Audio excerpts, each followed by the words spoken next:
This podcast is for informational purposes only and does not constitute legal, tax, investment, financial, or other advice. It is not intended to cause or induce breach of an existing agency agreement. Hello? Hello? Hello? This is the Vancouver Commercial Real Estate Podcast.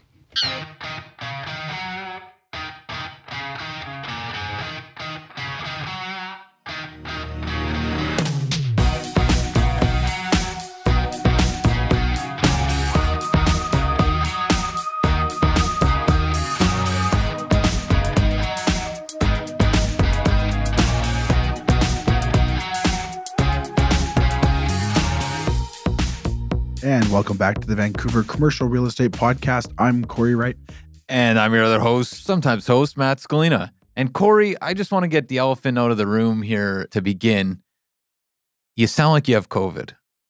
You'd think so. I've had no voice going on 2 weeks now. So last week, just to be clear, you and I were in this room for, social distancing, but in a fairly small, confined space for, I would say, over an hour. And I didn't even notice your voice. And at the end of everything, as we were walking out, you said, "Don't worry, I had a negative test this morning," which, of course... if I was lying to you, you wouldn't be here this week. No. You'd be at home in bed. Yeah, so exactly. I did not. And it sounds like you're still having issues, but there's no COVID involved. Everyone can rest assured. No, I just never shut up. That's my problem. I talk 24/7, and it's obviously caught up to me. And now I sound like this, which could completely creep out all the listeners this week. Even from afar, they're trying to keep their distance. Exactly. So, Cory, who do we have on the show this week? Today, we have Marianne DeCotiis, who's a multifamily specialist with our William Wright team out in our Langley office there. Marianne's been involved in some fairly large multifamily sales over this past year and years before that. So it's an asset class we haven't really covered just yet, and it operates differently, both from a financing standpoint, in some cases, a leasing standpoint with the RTA or the Residential Tenancy Act. You're providing beds for people versus spaces that typically are occupied by businesses that provide jobs. So it operates a little bit differently, probably the highest demand asset class, you could probably say, even with industrial as high as it is. Over the past 5 years, multifamily's probably been on the higher radar there. And then also probably one of the most aggressive asset classes when it comes to sales, with cap rates being so incredibly low in that asset class.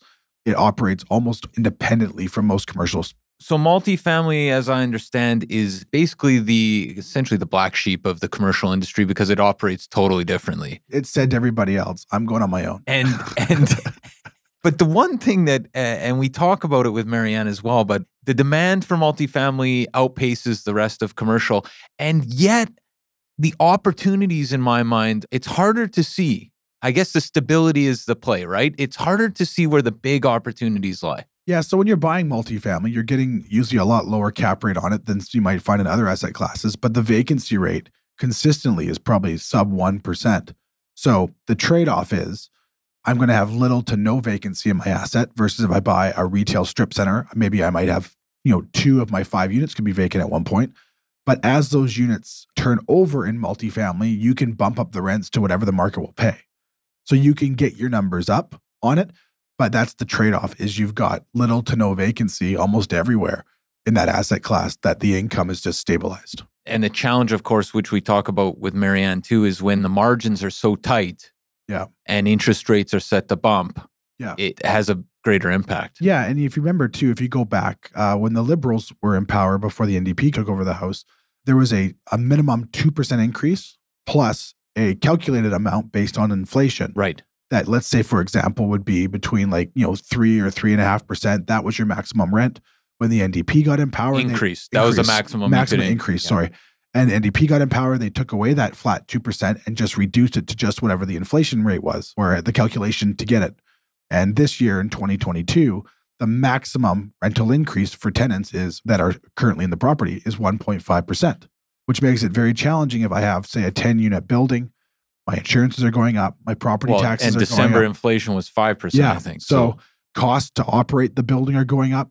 My tenants are paying me gross rents, and my rent's going up by 1.5%. But my building operational expenses could be going up between 6, 8, and 10% with all my costs. So that's where you got to turn the tenants over, and then the rent kind of goes. But mean, it's not just... But there's so many regulations in place. Yeah. Turning tenants over is basically, it's a tenant leaving at that point. Exactly. It's a tenant deciding they want to leave. It operates on its own merit versus the other asset classes, but the trade-off is it's probably the most stable asset class of all asset classes, with the exception of maybe what industrial's done over the past 5 years, with almost little to no vacancy. Right. Right. And maybe just as a final comment before we have Marianne join us here, Cory, we talk, and you just mentioned cap rates. We talk about cap rates. Can we just spell out for anyone new to the show, because I think we've talked about what capitalization rate means, but can we just spell out, just so everybody's on the same page when we're talking about cap rates, what we're talking about? For sure. So cap rates is when you run a building, whether it be a multifamily building or any commercial asset, you're going to get down to what you call your NOI, or your net operating income. So hypothetically, based on this example, this building has a $100,000 net operating income. That's the money I use for debt servicing. So when we talk about that, we don't include mortgage payments. We don't include that stuff. It's just my building operational expenses. I have $100,000 in net operating income. I buy a building for $1 million. I would divide my net operating income of $100,000 into the purchase price, which is $1 million, which in this scenario would give me a 10% cap rate. Well, we all know that doesn't exist in today's world. So when we're referring to cap rates, it's how much money does the building have left over after expenses, divided into my purchase price. Now, as my rents go up over the years, my acquisition cost hasn't changed. So my cap rate will increase, hopefully, year over year, every 3 or 5 years as I turn my rents, because my returns are getting bigger, because my rent is going up, but my acquisition cost from years earlier has not changed. Right. Right. So when there's a strategy when you're buying things where you might have a little bit lower cap rate now, but a lot of rents are coming due in a building, where I'm going to turn that building over from a leasing standpoint in the next 24 months, that I buy it today, maybe on a 3.5 cap rate, but after I turn the rents, maybe I'll see a cap rate of 4 or 4.5 when I renew all these leases. So there's strategy involved in under market leases when you're acquiring buildings. Fantastic. Well, before we get to Marianne DeCotiis, Cory, there's a sponsor this week, is there not? We're always sponsored by our great friends over at Impact Commercial, with over 50 years of commercial lending experience. Go see Alan and the guys over there at impactcommercial.ca. And multifamily is right up their alley. So after this show and you hear about Marianne and you look in your bank account and you got that $2 million sitting there and you want to leverage it, call Al. Call Al. And we just had Al. It hasn't been released yet, but he was on the Vancouver Real Estate Podcast just because he's such a great guy and we've never talked about commercial financing. He's great. It was a great conversation. And, he's amazing. It's so great talking to guys like Al over at Impact Commercial. But Cory, maybe we should cut to our talk with Marianne DeCotiis. Enjoy, guys.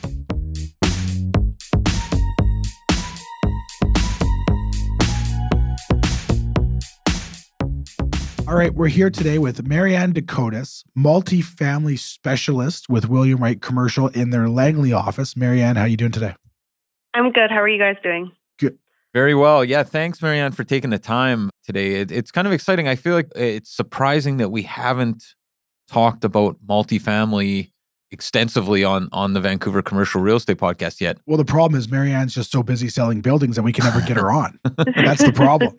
So I had to threaten her to get her to come on the show. So all of our guests have been waiting for this for a while. Marianne, can you tell us a little bit more about yourself and what you do over there at William Wright Commercial in Langley? Sure. So my background is I've been in real estate for, probably over 15 years in some capacity. I don't want to age myself too much, but I was born and raised in real estate pretty much. And I guess you could say it's in my blood. And I've been, doing it for about 15 years. And are you from the Lower Mainland, Marianne? Yes, I am. Born and raised. Right on. So what attracted you to real estate? Well, I guess you could kind of say that I was convinced by my dad that there was no other profession in the world. So I took his advice and I haven't looked back. And it's been really wonderful. I love working with all sorts of different people and, really understanding what their needs are. And, if something isn't available to them on the market, I do spend a lot of time, finding that perfect acquisition for them. And I've had a lot of success with my clients and repeat clients because I do give them such special attention. Marianne, maybe you can just sort of break down a little bit for us. Like, the multifamily asset class operates differently than most of the other commercial asset classes under the commercial umbrella. Can you just give us some baseline information of why the multifamily asset class operates differently? Yeah, for sure. So with multifamily, you have a little bit different of a financing option, such as CMHC financing. And with that, the CMHC can offer lower interest rates, longer amortizations, and lower of a down payment in some cases. Okay, so then if I understand right, Marianne, you have the financing is different than in other commercial asset classes, correct? Yeah, it can be. There's conventional lending still on multifamily building, but CMHC opens up a good avenue for people that want to obtain lower interest rates and have longer amortization periods and not put as much money down. In some cases, CMHC will allow a 15% down payment.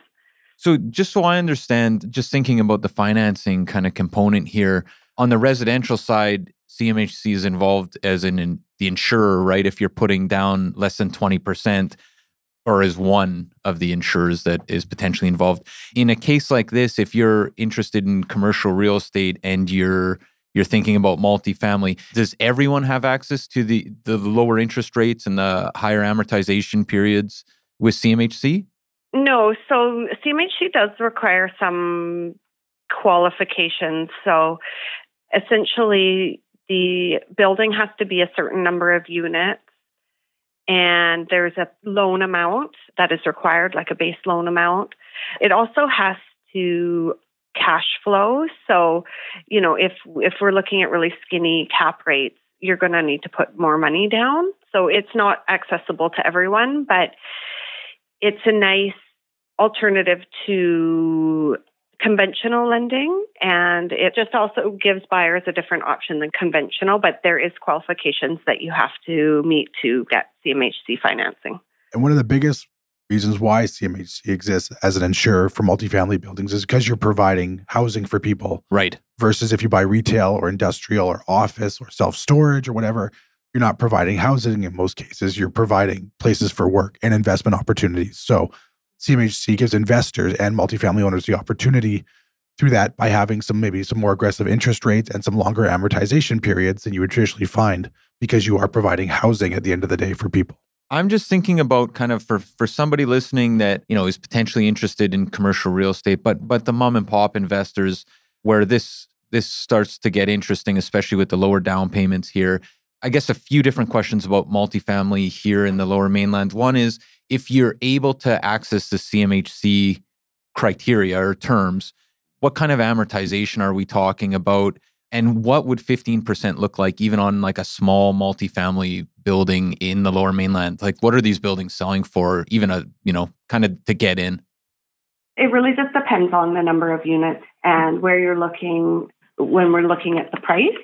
So it's kind of hard to say, and it really every scenario is different. So, I can't really say if, an 11-unit building in Vancouver is going to qualify for a CMHC loan, only because the cap rate would probably be less than 3%. So already it wouldn't be really cash flowing at that point. Right. But if you're looking, maybe somewhere in Chilliwack where, you have maybe 20 units, and it's a higher cap rate, then they would maybe, look at doing something like that. But if anyone's interested in the financing aspect, I would definitely recommend talking to a mortgage broker to see really where you fit. So I think that would be the first place to start if somebody's interested in multifamily, is to really talk to a mortgage broker. I know First National is the biggest lender of CMHC financing. So, the guys at Impact Mortgage could definitely, talk to somebody at First National for a potential client looking to get started in the multifamily. I think that would be their best bet. I'm just wondering, maybe even going back, and this maybe should have been a question prior to the financing, but when does multifamily move Or when do we move into multifamily? Like if you're buying a duplex, say, like a full duplex or a fourplex, when do we hit that kind of commercial grade? Like how many units does that require? Or is there a hard and fast rule? Yeah, there is. So it's 5 units and more in a building. So if you're at 4, you can still go for residential financing. And once you hit that 5, you would be qualifying as in commercial lending. One of the biggest things that differs is the leasing aspect of it versus in commercial. You typically have your own landlord standard form lease for your buildings that are all done through triple net. Marianne, the RTA and the leasing aspect of that, because it is governed by the province. Can you just talk to a little bit? And just to be clear, RTA for listeners, Residential Tenancy Act, right? Correct. Yeah. So it's governed by the province. The province controls the maximum increase, all that stuff. Marianne, can you touch base a little bit more on the leases and the leasing aspect of it, how it's dramatically different than most of the other commercial asset classes? Sure. So once you sign a lease with a residential tenant, you're only allowed to increase their rent by the set amount. And so this year it was only 1.5%, which can be a disadvantage to some multifamily owners if their, property taxes and insurance has gone up. They can't really quite recoup that cost.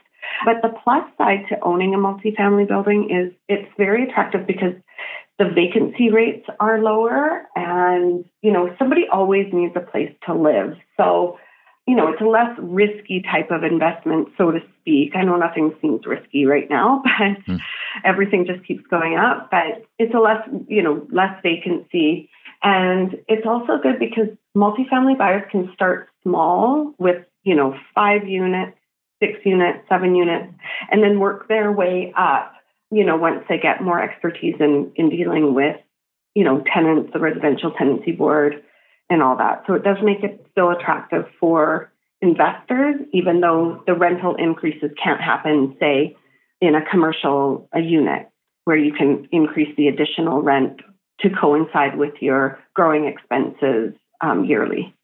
And one thing too, that from an investment standpoint, a lot of people figure out when they go into commercial is you have triple net leasing, right? Where you negotiate a base rent, but then all of your costs are passed on to the tenant and they fluctuate on an annual basis. Your insurances, your property taxes, strata fees, and so on. In multifamily, that doesn't happen. And one of the challenges with the multifamily asset class is if I'm collecting $2,000 a month from Marianne, my tenant, out of that, I have to pay all those operating costs as a building owner. And right now, one of the challenges with inflation is you have a maximum increase in 2022 of 1.5% on your rents. But there's a very high probability you might have overall operating expense increase of 6, 8, or 10% with your property taxes going up, garbage, recycling, building insurance, repair and maintenance.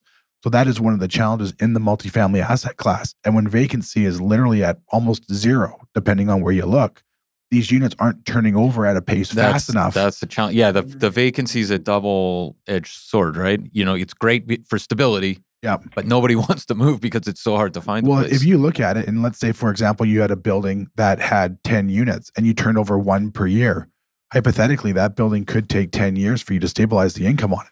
As the rents continue to go up year over year, that first unit that you turned over last year is already outdated with regards to market rents in year 2. Right. So that's the thing, that when you're buying these assets, you want to have a fundamental understanding of how the vacancy rates, the turnover rates, and how that stuff impacts your bottom line.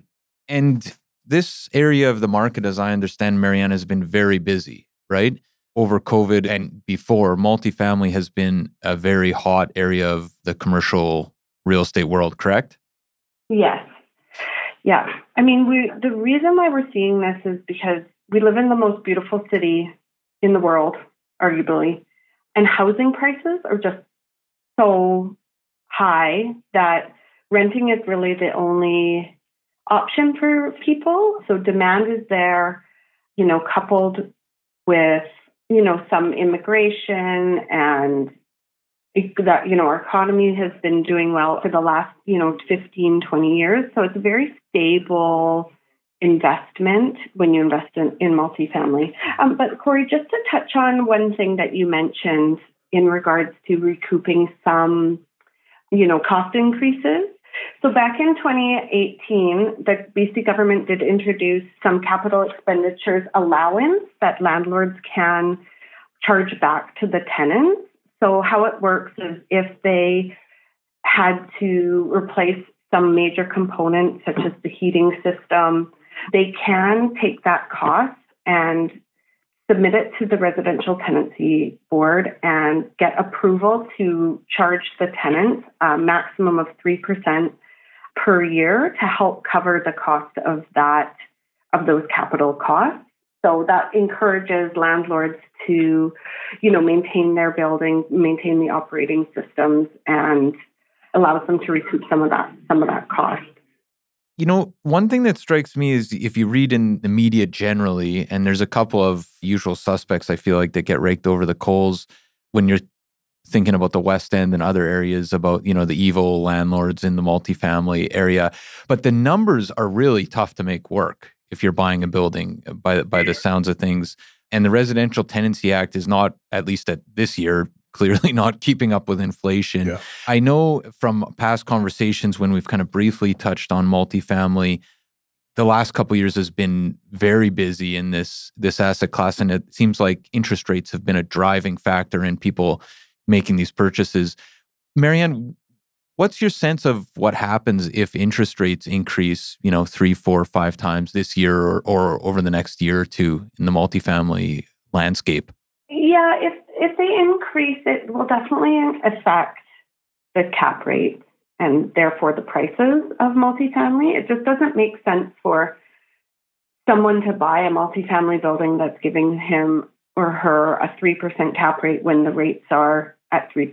It just doesn't make any sense. Right. So it will put downward pressure on prices and upward pressure on cap rates. And do you see people who have bought in the last year and a half, 2 years, like being underwater, feeding these buildings month over month if the interest rate goes up a quarter point or half a point?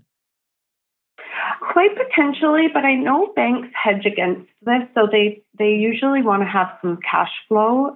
So, if somebody's buying a building, if it's not cash flowing, they have to put down 30 to 50% of their down payment. So they can kind of avoid, any change in the interest rate being underwater. So I think that the lenders do kind of hedge against that with bigger down payments.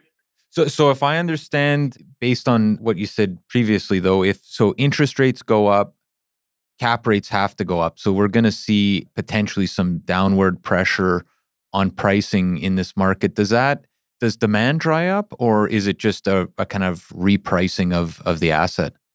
Yeah, I don't think demand will dry up. But if you look at it just simply, like multifamily buildings, you have to manage it. There is some work, that you need to do. Investors will start looking at other avenues of investment, right? If they're not making any money at owning these and managing these buildings, it just doesn't make sense that they would keep wanting to own and manage the buildings. So I would agree that, the prices could come down to make the cap rates get increased, but I don't think the demand will dry up for buyers because, again, we have a supply issue.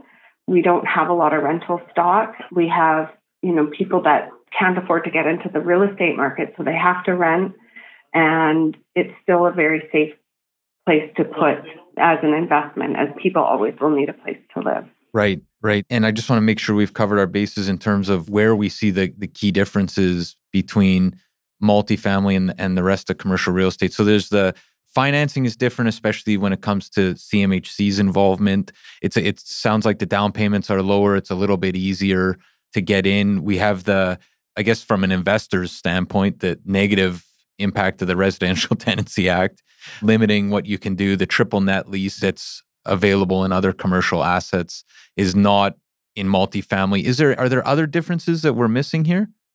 No, I think you got it. I just want to clarify though, with the down payment situation, it is really on a case-by-case basis. Like, I have a multifamily investor who is able to put down 15% because they have a big track record and all of that. So, it's another avenue for people to look at. So again, like, if somebody is interested in getting into the multifamily and they want to know all of their scenarios, I would start with a mortgage broker, and then I would come and then I would start the multifamily search, because then you can have eyes wide open. You know what you're putting down. You know what kind of unit mix you need to look for. You need to know what kind of cap rate you need to look for to qualify for that CMHC loan. Right. So yeah, that's where I would start. So it's not everyone can get that lower down payment, but it certainly is an option in some cases. So Marianne, I'm just curious, who are you working with? Like, who's buying right now? And I guess presumably it depends, if we're talking about, the west end of Vancouver versus Maple Ridge, there's different buyers. But generally speaking, are you working with kind of mom and pop investors or institutional investors? Who's interested in multifamily? Yeah, so certainly I've worked with both. I seem to see a lot of mom and pop investors. A lot of the buyers and sellers that I've been working with are mom and pop. It's not to say that I haven't been dealing with some institutional lenders, but definitely there's mom and pop investors out there. I mean, they maybe had a multifamily building from, 80s, and now they have a lot of equity in that building. So they're able to refinance and invest it into another building. So I'm seeing a lot of those types of investors, which is exciting. Mm-hmm. And I know I've kind of covered this, or I asked this once, and it's I'll just ask it again and maybe the same answer. But if you're seeing, like, if you're driving by, just because I have a feeling there's people listening right now that, drive by a little 6-plex or 8 units or 12 units, say in, Coquitlam or Port Coquitlam, and they're like, I have no idea what that would cost. Like, are we to get in at that kind of base level right now? Is it like, I guess, do you do evaluation? Is it price per square foot, or how are we, like, can we get a baseline for the entry point? Okay, so to answer that question, so again, it does vary. If you're looking at, say, something like in Campbell River, which has an extremely low vacancy rate, considering the area, you can get into about 16 units for about $3.2 million. I just saw a listing recently in that price range. As far as, something in New West, it depends again, because these properties can have development potential. Right. So if you're looking at something that has, can put be in an assembly, or you can build on it, and, again, the price is going to be a little bit more up there, but I would probably say anywhere between, $3 million to $5 million, depending on the number of units. Mm-hmm. And then, so I think that would probably be the entry for, the smaller scale. But again, if you're going outside of the lower mainland and going to the island, there's a good example. You can get 16 units for the same price as you could maybe get, 6 or 7 units in somewhere like New Westminster. Now, on the show, we've talked a lot about markets that have been attractive for commercial investments. What markets are a lot of investors clamming for right now with regards to multifamily? Yeah, so I'm seeing a lot of demand for the Kelowna market, the Victoria market, Port Coquitlam market, Maple Ridge. So I'm seeing, a lot, when buildings come for sale, I see a lot of transactions out in those areas. And in Vancouver, it's a little bit tight, I would say. The cap rates are just really low. I'm not seeing a lot of my buyers anyways attracted to that market, but definitely the more niche markets out in somewhere like Port Coquitlam or Burnaby or Kelowna, there's definitely a huge demand for Kelowna right now. So if I'm an investor and I'm looking for what is the next multifamily market, is it fair to say that I should follow the population trends of growth? Say if a market like Campbell River, for argument's sake, or Nanaimo had a above average growth rate from a population standpoint, with housing prices being so unaffordable for so many people, is that a good strategy for me as an investor to follow like the population trends? Yeah, like I'd follow the path of progression. So somewhere like Nanaimo, people are going to be getting priced out of Nanaimo for rental. So the next place would maybe be something like, like Parkville, and then, Courtney, and then, Campbell River. So, if we're looking here, it was Vancouver, and then, people started getting, a little bit priced out of that market. So they came to Burnaby and New West, and now we're seeing it going all the way out to the valley, all the way up to Chilliwack. So yeah, I would definitely say follow the path of progression, and just, keep in mind, like if rents start getting a lot for people, they will move to the next city where they can get a little bit better rents. But of course, we're a little landlocked here, so there's not too many places for people to go. But if you're following that progression, I would guess the cap rates are more attractive as well, right? So that the numbers work in Campbell River in a way that they maybe don't here, and you can kind of get in at that. Essentially, go back in time in the Vancouver model and get in at that point where the cap rates are still attractive, and presumably over time, all things continuing apace here, the cap rates in those kind of tertiary markets are downward trending. Marianne, before you answer that, I feel like I just took the training wheels off my kid's bike, because Matt would not have had that same observation 6 months ago. I am so proud of you right now. I'm learning. Yeah, so basically we are seeing that already. So somewhere like Chilliwack, we've seen some sales transact in the under 4% cap rate, and so we've already kind of seen cap rates come down in these. And just markets. So just for listeners, and to either of you, not to put anybody on the spot, but Chilliwack 2, 3, 4, 5 years ago, were the cap rates like, what would be a kind of an expected cap rate in, say, 2015 or 2017? I would say 5-6% would be my guess. But I'll help Marianne out as well. Is if you look at like the Victoria market, and you go back 3, maybe 4 years now, maybe 5, I can't really remember, to be honest with you, you would find cap rates over there like 5.5% in the multifamily. And what investors did, especially institutional investors and larger companies, they looked at the vacancy rates of Greater Vancouver and looked at the vacancy rates of Greater Victoria. And in Vancouver at that time, you were probably seeing cap rates probably around 3 or 3.5% at probably like a sub 1% vacancy rate. You'd go over to Victoria and find almost an identical sub 1% vacancy rate and get 5 or 5.5%. So instantly, I'm not paying for my risk, as we say, because my vacancy rates are the same, but I'm getting a lot higher return on my money. And what happened was, fast forward 2022, those cap rates in Victoria are now in that 3 to 3.5% range. So hypothetically, on the exact same income, you might have seen your building increase by almost a third in value, just because the cap rate compression kicked in, demand went up for it, prices went up, incomes didn't really move a whole lot because vacancy rates were so low, yet the value of the property went up because the cap rates compressed. And I guess the question is for the Campbell Rivers.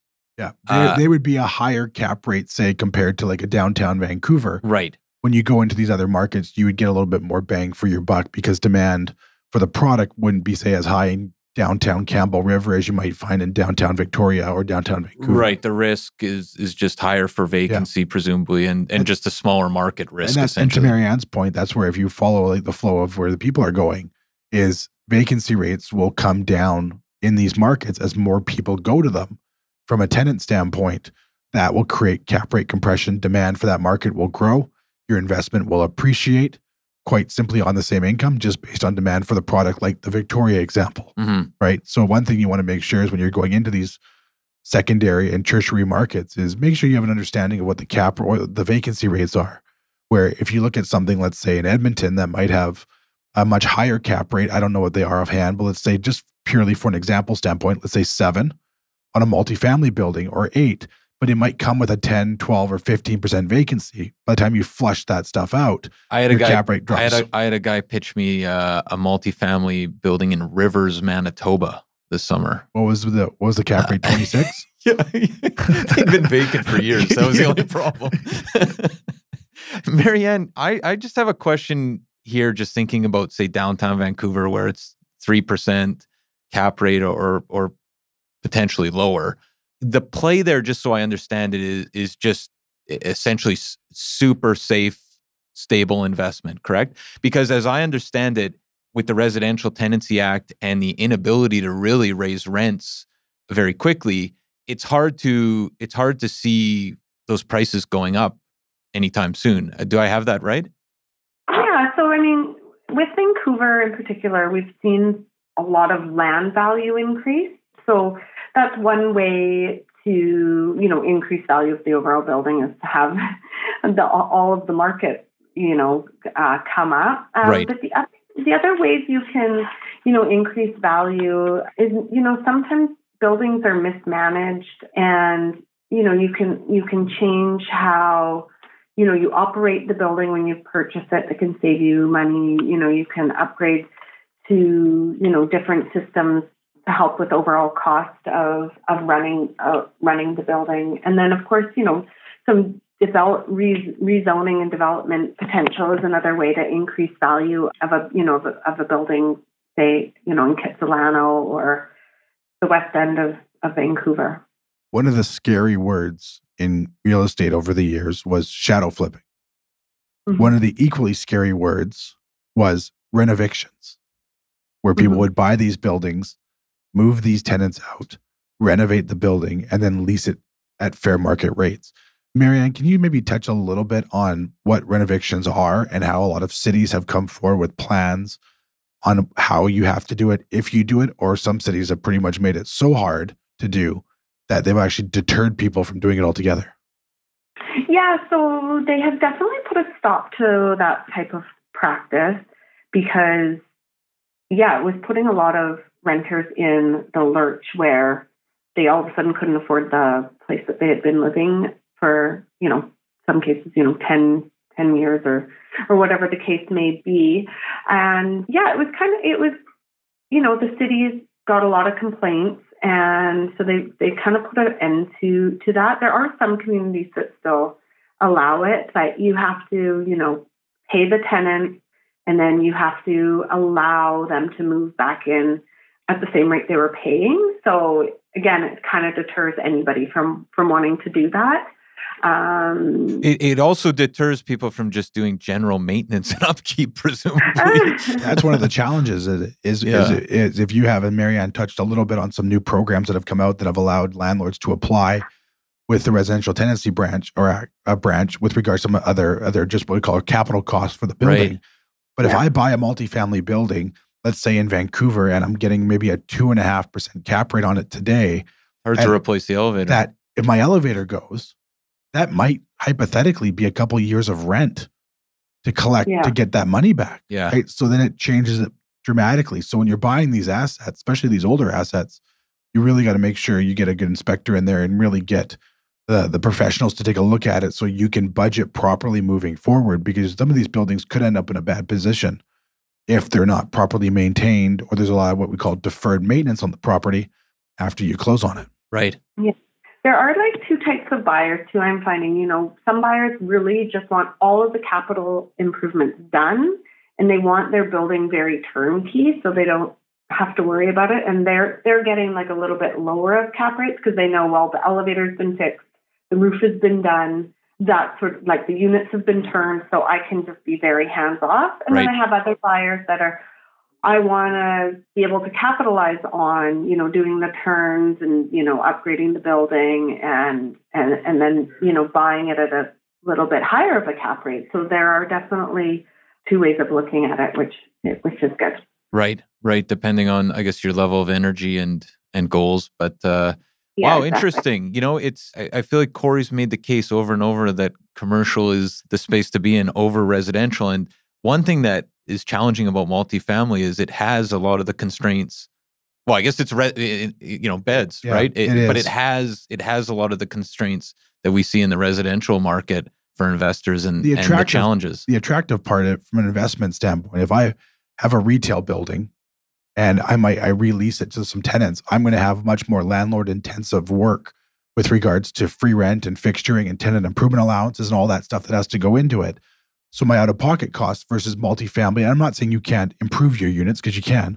Multifamily, the demand for that asset class from a tenant standpoint is so high, you may not have to have the same level of knowledge or you may not have the same level of commitment to it from a time perspective that you might find in typical commercial investments as you do in multifamily, because you are providing beds. And they're very stable type investments. And if you look at it, as those units turn over and Marianne moves out of her unit and Bob moves in, when Marianne moves out, you can charge whatever you want to charge for the unit based on the market demand for it. So, I mean, you get what they call legacy leases, where some guy's sitting in a building, he's been there for 15 years, and he's paying $925 for a 3-bedroom on the top floor. Right. But when he moves out, you have the choice of either upgrading the unit potentially or just putting it up for rent at whatever price you see fit. So these numbers do climb with time. They're not sort of just stagnant and no one doesn't move out. Right. There's just a little bit more strategy involved. That's all. Right. Yeah. We had a building, I sold a building, and like within the first 12 months, 12 people moved out. So it was over 30% of the building. I think, hold on, I don't know if my math makes sense there. But anyway. A lot of tenants moved out, and the owner was able to get those rents up to market much quicker than anticipated, which generated a much higher cap rate for them really, really quickly. Right. Yeah, exactly. Marianne, we know you're busy selling buildings left, right, and center. We got our little 6-pack here. We ask you 6 lighthearted questions so we get to know you outside of the office. Do you have a few more minutes for us? Yes. So the 6-pack is powered by our good friends over at Red Point Law for all your commercial and multifamily legal needs. Visit them at redpointlaw.ca. All right, Marianne. So I got the first question up. Favorite company you've ever worked for in your life? Definitely William Wright Commercial. That was a close. Here as a broker. So. and Red Robin ran a close second, probably from your teenage years. I'm just kidding. Favorite vacation spot? I would have to say Playa del Carmen. I don't know. I love all inclusives. I know that sounds super tacky, but I absolutely love ordering room service at all hours of the night, knowing that it's free. Well, prepaid for, I should say, and having a pina colada for breakfast. So, Playa del Carmen. Sounds good to me. Along those lines, Exactly. favorite bar or restaurant? And I will tell the listeners this just to preference it so you know. Marianne's mail previously to COVID would get delivered to the Roxy for her. No, that's not true. Oh, gosh. I mean, I'd have to say Marcello's on Commercial Drive. Oh, nice. Very good one. And then obviously the bougie in me has to say Giardino in downtown Vancouver, but definitely Italian restaurants all the way. Very nice. A book you'd recommend to our listeners? Well, I was kind of going back and forth with this one. I'm kind of like whimsical, so I would definitely say, something like The Power of Now, or, Gabby Bernstein is also a good author. It just kind of reminds you more to live in the moment and don't worry about the past or worry about the future. So, I kind of like reminders of that. So I typically kind of tend to go towards those books.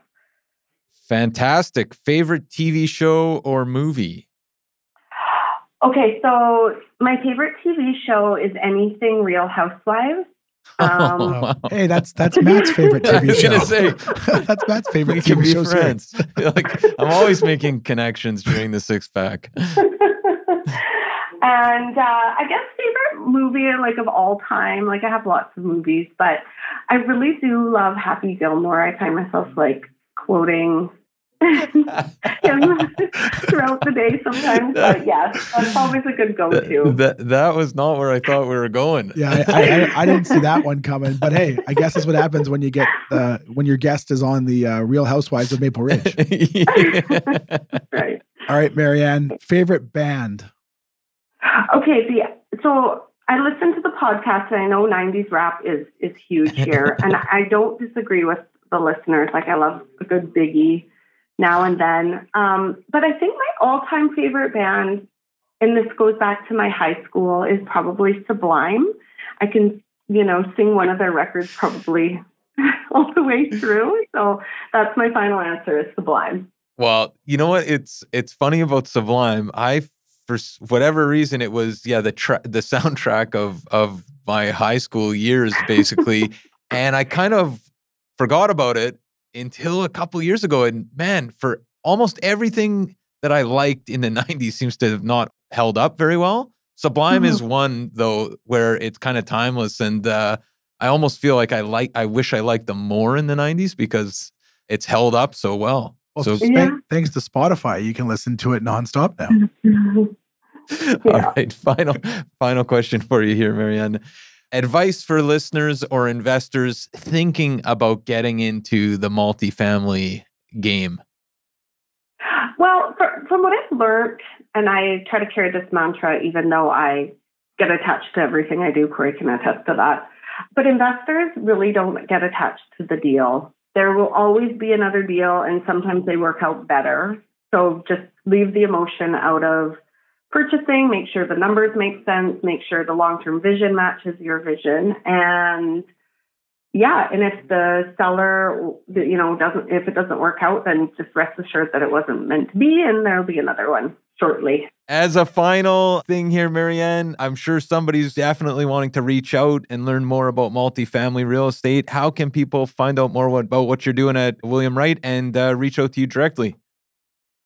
So just look us up on the website. You'll see my pretty picture at the very top of the list there because I've been with the company the longest, aside from Matt. And just reach out. No pressure. If you just want to chat or, get some more insight, I am happy to help. Fantastic. Well, thanks so much, Marianne.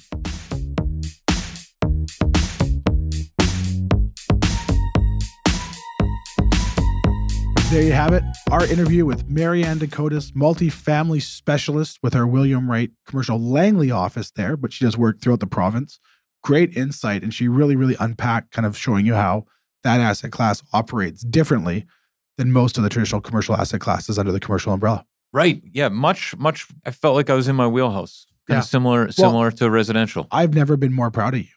When I held my own during that. And even would you say? I don't know. Yeah, I thought it was amazing. And even when, and the listeners probably won't hear this because it'll get edited, I make a comment about how proud I am taking off the training wheels because of how well the question. And then you make a comment about how, well, it was just an obvious question. It's obvious now because of how good you are at commercial real estate. 3 months ago, it would not have been obvious. It would not have been obvious before. So I'm very proud of you. Hey, thank you. There's a reason I show up week in and week out here. I'm going to start worrying about my job here pretty soon. And by this time next year with all the insight and knowledge you're gaining. We're taking you out. No, it was great talking to Marianne. And multifamily is such an interesting asset class. I feel like it's about evaluating your goals at the end of the day, right? Yeah. In terms of these different asset classes. And a lot of investors, there's some companies and some investors that just want to deal in multifamily because it operates a little bit differently. That's what they know.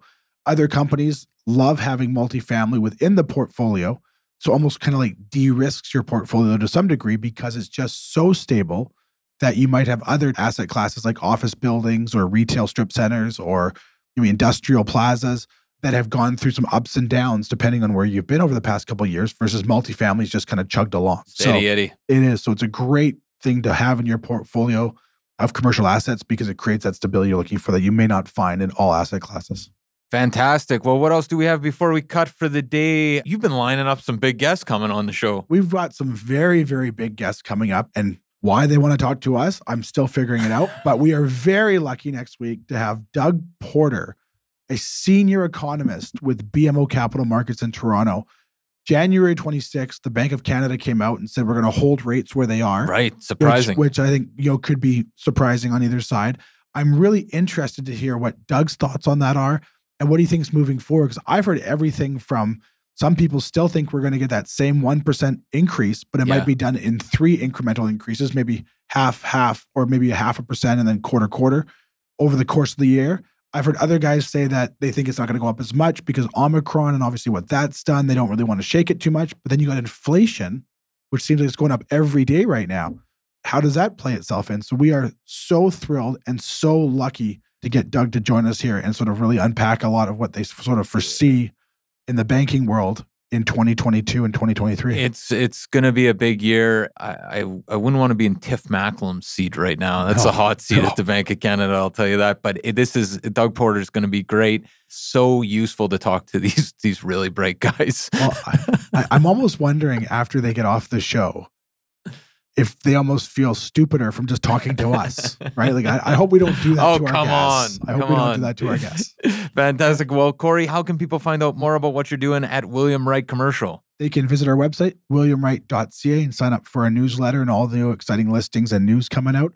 They can send me an email anytime, Cory@williamwright.ca. Always happy to talk to people, always happy to hear their thoughts, their concerns about the show and the real estate market. And they can also reach us at our Vancouver office at 604-428-5255 anytime, and we'll put you in touch with a broker anywhere in the province that can help you. Fantastic. And always VancouverRealEstatePodcast.com, where the Vancouver Real Estate Commercial Podcast lives, with write-ups that I find useful. The write-ups are useful. We have the live wire, all things real estate related live over there, and you can find the commercial podcast there as well. Have a great week, everyone, and we'll be back next week. Thanks for joining us. With Doug Porter. I'm excited. Good one. Thanks, guys. Subscribe today.